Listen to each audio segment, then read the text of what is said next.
not afraid. You will be. You will be.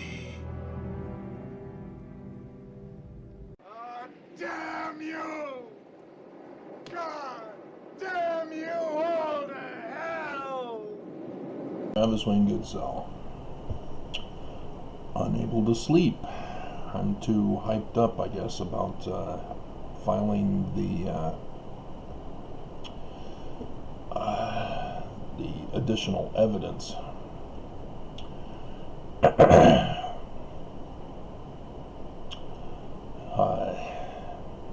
I noticed William Parks, who occasionally comments, and normally I allow his comments to be accepted. I deleted a comment I saw this morning because he's trying to tell me how to do my videos. And even though he's trying to be constructive in his criticism, and yes, if that's what I were doing, he would be correct. But he's not correct, because that's not what I'm doing.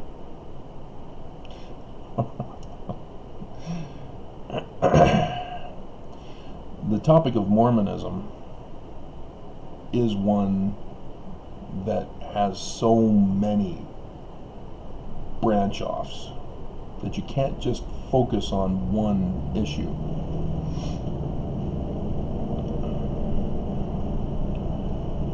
And so as a result, in order to talk about one discussion, I have to bring in a whole ton of other subjects and parallel discussions and such in Mormonism alone. And it appears I've been successful enough to keep out the other tangential information of the world in contrast to the church.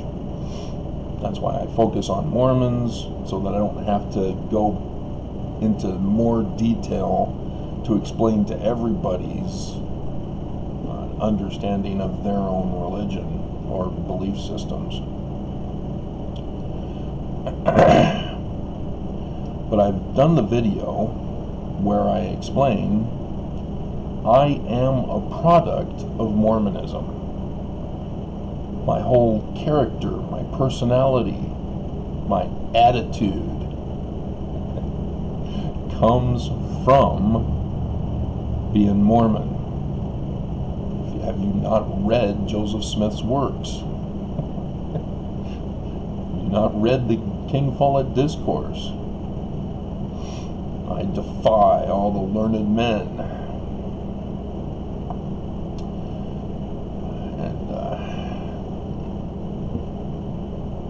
And the words of Jesus of the Gospels in Matthew 23, or Elijah when he confronts the priests of Baal. And so William does not understand this. He does not understand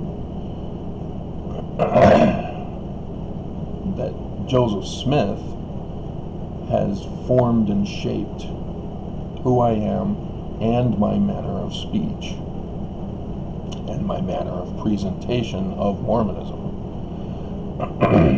When I was in school, in my writing classes, the teacher would mark me down for using the wrong tense. And it occurred to me that prophetic speech is in itself another tense category.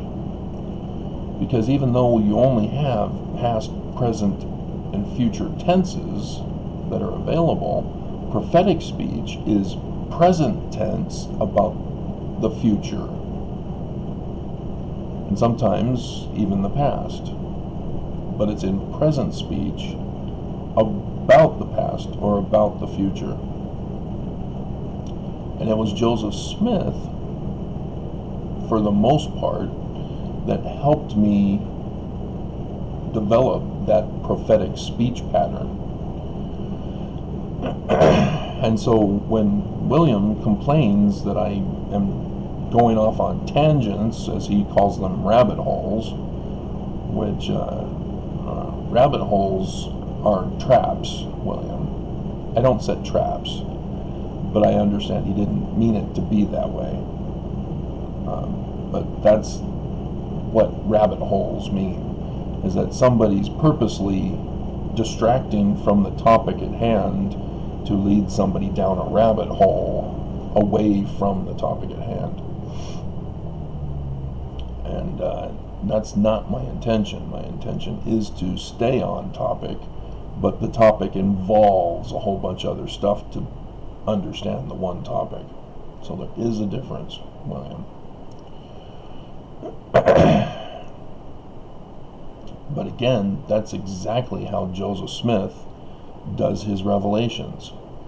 He goes on one thought, and then all of a sudden, into his thought, he then comes up with another thought, and then another, and then another, and sometimes he'll go back to a previous thought, and such. That's from the Doctrine and Covenants, so you can see that in the various revelations. He just goes on to different thoughts, and that's what's shaped my my manner of speech. And it's important that everybody understand this, that you can't claim to be Mormon when your manner of speech is not Mormon. You can't claim that you read your scriptures and that you're a faithful Mormon if you can't even talk like a Mormon. Now, I've seen a lot of Mormons who like to pull off the outward appearance Mormon. They say the specific words, and so you often see repeatedly in testimonies or in prayers repeated words and phrases. I am so grateful for this opportunity to be here today. And you can hear it outside of the church even. You can identify a Mormon because they use the church is it idioms or mannerisms. I should stick with mannerisms, but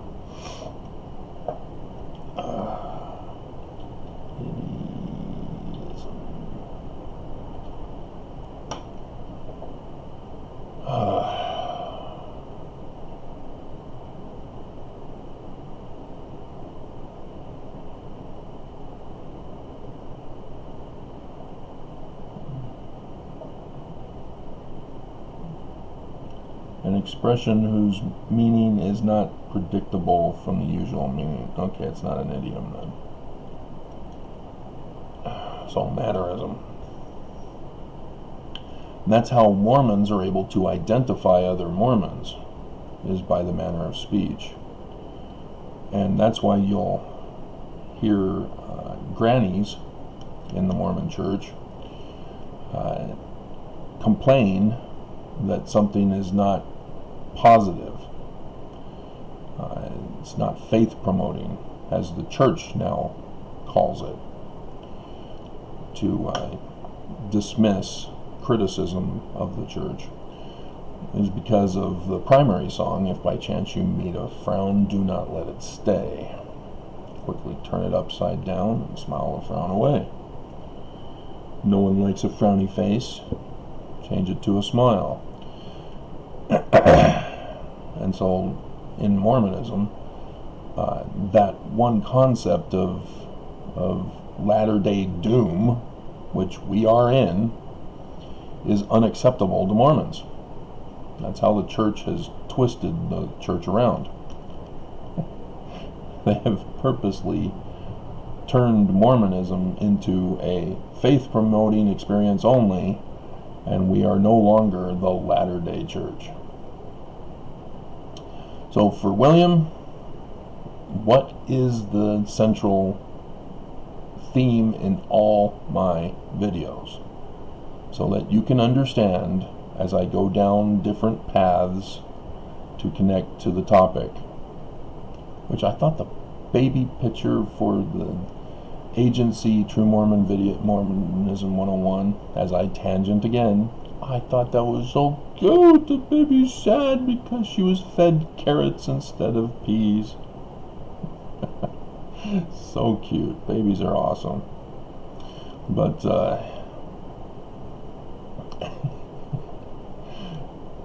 the whole theme is that the Church of Jesus Christ of Latter-day Saints is not the true Church of Jesus Christ of Latter-day Saints.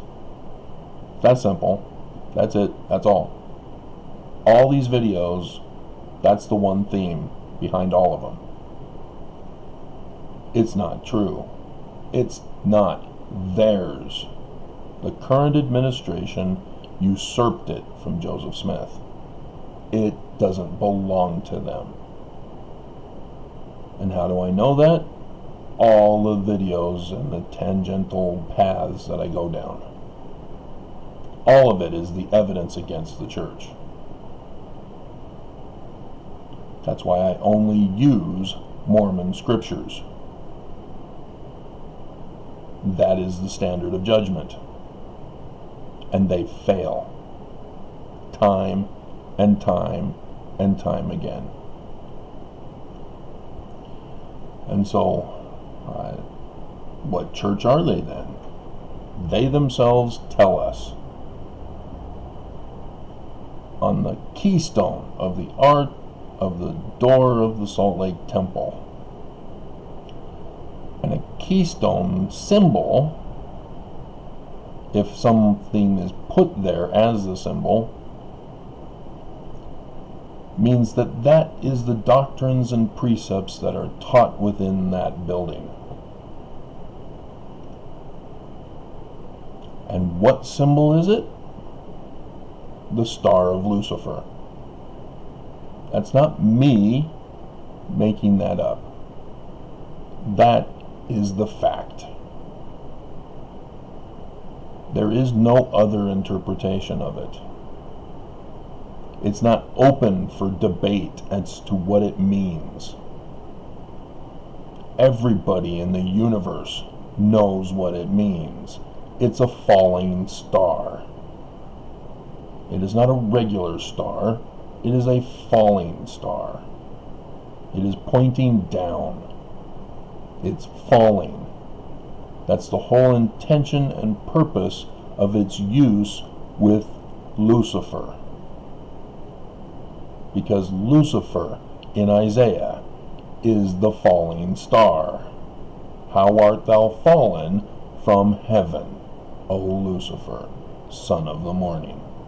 And yes, it refers to Venus.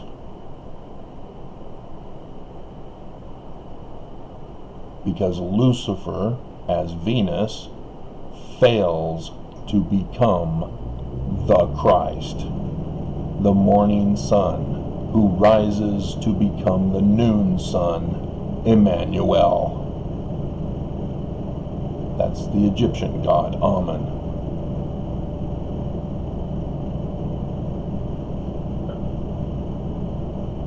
And there it is, the doctrines of Lucifer for the Salt Lake Temple.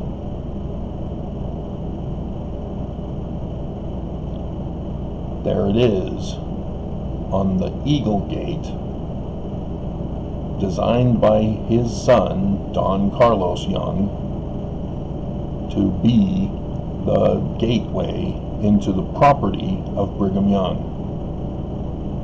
Which means Brigham Young is a servant of Satan. It means Brigham Young is from the organization of the Illuminati, of Johann Adam Weishaupt.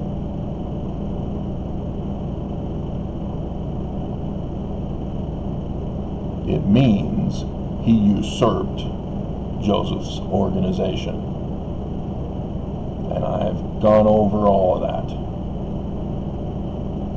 It is not up for debate. It must be accepted as truth.